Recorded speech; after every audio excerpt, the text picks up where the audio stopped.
naka-zoom sa mukha nila.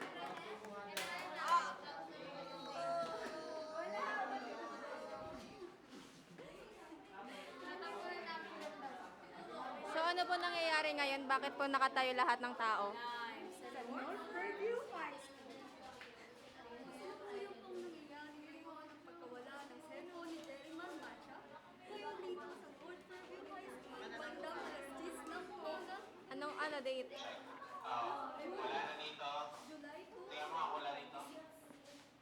Lahat ay nababagala sa pagkawala ng kanyang gadget.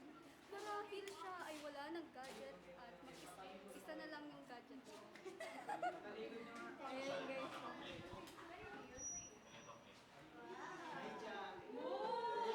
Wait lang, isa. Sorry.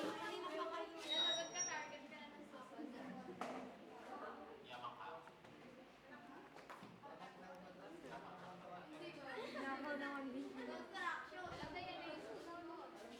guys. I'm the president of this class. Wala na tayong Wala na siyang ma-post.